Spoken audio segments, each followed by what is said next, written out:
Hi everyone, welcome back to my channel.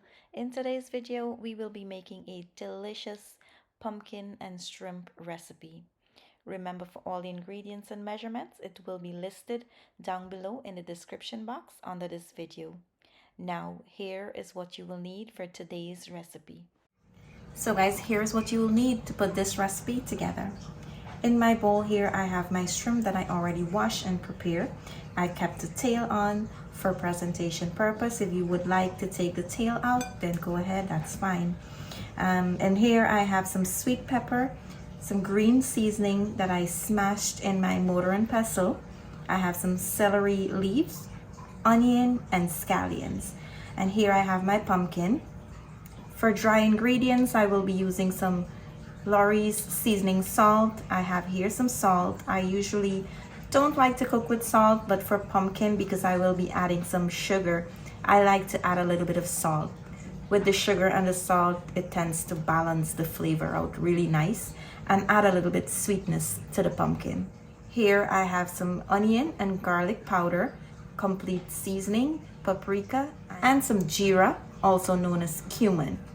I will be using some extra virgin olive oil. You can use any oil of your choice. To my bowl, I'm going to add in all my dry ingredients here, except the sugar and the Geera. Now we want to mix all the ingredients here and want to make sure that they are nicely combined. And now to my shrimp, you want to go in with about 1.5 teaspoons of that dry ingredients, and we'll place the remaining on the side. Now I'm going to go ahead and mix this to make sure that the shrimp is evenly coated with the seasoning. Now let's sit this on the side and allow it to marinate for about 15 to 20 minutes or so. So guys, the next step is to my non-stick preheated pan. I am going to go in here with about 2 tablespoons of oil. Now, after allowing my oil to come up to a nice hot temperature, I'm going to add in my shrimp.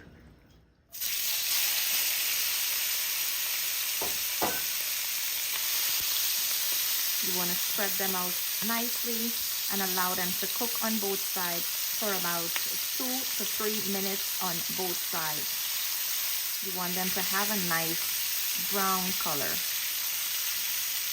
Now flip them on the other side and allow them to get a nice color on the other side as well. And now you want to remove it from the pan and you will place them on the side.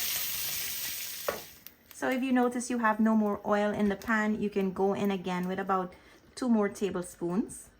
Now after allowing the oil to come up to a nice hot temperature, I'm going to go in with my onions here. And I'm also going to go in with my green seasoning.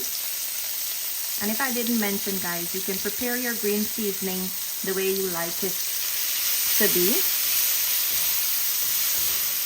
Now you want to just mix this and allow it to fry and infuse in the oil for about 2 minutes or so. Now after 2 minutes, I'm going to go in with my pumpkin. And now I'll go in with all the dry ingredients that I set on the side. My sugar as well. And my Geera. Now after adding all the ingredients together, you want to mix to make sure that everything is nicely combined. You will notice after a few minutes, the pumpkin will release a lot of water. If not, you can add a little bit of water to cook your pumpkin. Covering it will help release that water faster, and if not, you can add some water like I said. You want to make sure that when the pumpkin releases its water, you're going to cook the pumpkin in that water until it becomes a nice puree consistency. So guys, after a few minutes, you want to check on your pumpkin to make sure that it's releasing that water and it's not burning or anything. Sometimes you will get pumpkin that release a lot of water, and sometimes you will get pumpkin that release little to none water, and that's the one you will actually have to add some water. The salt And the sugar is supposed to give you a little bit of liquid in there, but sometimes it's still not enough to cook the pumpkin down. Now, as you can see, for me, mine didn't release that much water. So I'm gonna go in here with half cup of water. Now, after about 15 minutes into the cooking process, I'm gonna go in with my sweet pepper and my celery leaves. I'm still going to keep my scallions on the side. Now you want to mix that in again here, and then we will cover the pot and allow the pumpkin to cook down. So guys, from time to time I like to go in with my potato masher and mash the pumpkin just to help speed up the cooking process. Now after you're done mashing your pumpkin and it looks something like a puree consistency as you're seeing here, you can go ahead and taste to make sure that the salt is enough for you or the sugar. If you would like a little bit sweetness to your pumpkin, you can go ahead and add in a little bit of sugar. As well, if you would like it to be a little bit salty, you can go ahead and add in some more salt. So guys, now that the water has dried out from the pumpkin, you can go ahead and add in your shrimp. And I'm also going to add in my scallions. Now after adding in your scallions, you're going to give this a mix and allow everything to combine nicely. We're going to then cook it for about a minute to a minute and a half, just so that the scallions can soften up a bit.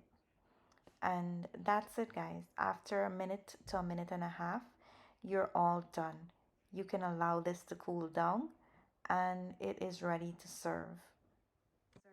I'm going to plate some of this up and show you guys the end result. After plating my pumpkin up, this is how it's looking. I hope you enjoy watching this video as much as I enjoy making it for you guys. As usual, I want to say thank you for watching. Don't forget to like, comment, and subscribe to my channel if you haven't yet subscribed for more videos. Bye. See you in my next video.